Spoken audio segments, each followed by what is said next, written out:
ಜಾಗತಿಕ ಬಂಡವಾಳ ಹೂಡಿಕೆದಾರರ ಸಮಾವೇಶವನ್ನ ನಡೆಸಲಾಗ್ತಾ ಇರುವಂತದ್ದು ಬೆಂಗಳೂರಿನಲ್ಲಿ ಸಮಾವೇಶ ನಡೆಯಲಿದೆ. ಹೂಡಿಕೆದಾರರ ಸಮಾವೇಶ ಇದು ಫೆಬ್ರವರಿ 11ರಿಂದ 14ರವರೆಗೂ ಕೂಡ ಬೆಂಗಳೂರಿನಲ್ಲಿ ಈ ಒಂದು ಸಮಾವೇಶ ನಡೆಯಲಿದೆ.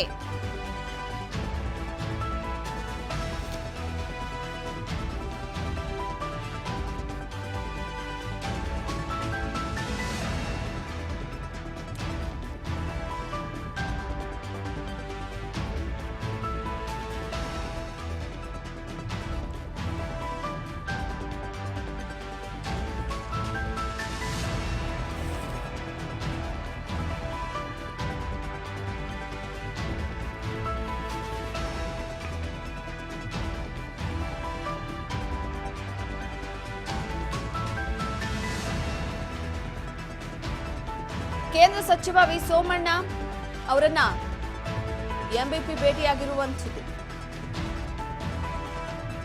ಫೆಬ್ರವರಿ 11ರಿಂದ 14ರವರೆಗೆ ಸಮಾವೇಶ ನಡೆಯುತ್ತೆ ಬೆಂಗಳೂರಿನಲ್ಲಿ.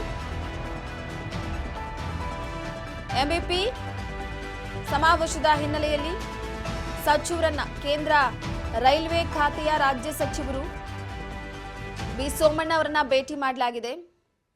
ಎಂಬಿ ಪಾಟೀಲ್, ಬೃಹತ್ ಕೈಗಾರಿಕಾ ಸಚಿವ ಎಂಬಿ ಪಾಟೀಲ್ ಫೆಬ್ರವರಿ 11ರಿಂದ 14ರವರೆಗೂ ಬೆಂಗಳೂರಿನಲ್ಲಿ ನಡೆಯುವಂತಹ ಜಾಗತಿಕ ಬಂಡವಾಳ ಹೂಡಿಕೆದಾರರ ಸಮಾವೇಶಕ್ಕೆ ಭಾಗವಹಿಸುವಂತೆ ಕೋರಿ ಅಧಿಕೃತ ಆಹ್ವಾನವನ್ನು ನೀಡಿದ್ದಾರೆ ಎಂಬಿ ಪಾಟೀಲ್ ಅವರು.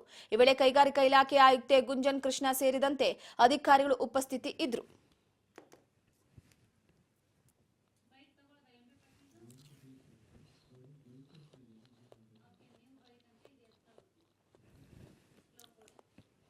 $14,000ಕ್ಕೂ ಹೆಚ್ಚು ನೋಂದಾಯಿತ ಸ್ಟಾರ್ಟ್ಅಪ್ಗಳು ಮತ್ತು $1 ಶತಕೋಟಿ ಮೊತ್ತದ ವಹಿವಾಟು ನಡೆಸುವ 45 ಯೂನಿಕಾರ್ನ್ಗಳಿಗೆ ತಾಣವಾಗಿದೆ.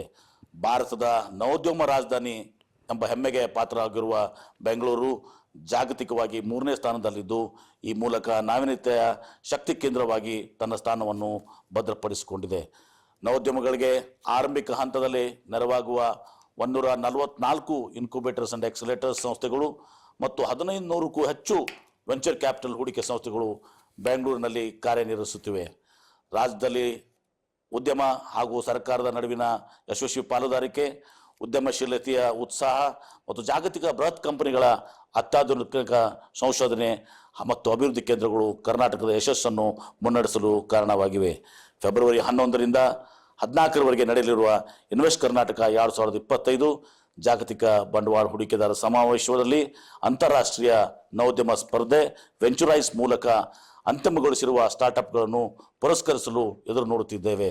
ನವೋದ್ಯಮಗಳಿಗೆ ವೆಂಚುರೈಸ್ ಅವಶ್ಯಕ ಪುಷ್ಟಿ ನೀಡಲಿದ್ದು, ದೇಶಾದ್ಯಂತ ನಾವೀನ್ಯತೆ ಮತ್ತು ಉದ್ಯಮಶೀಲತೆಯನ್ನು ಮುನ್ನಡೆಸಲಿದೆ.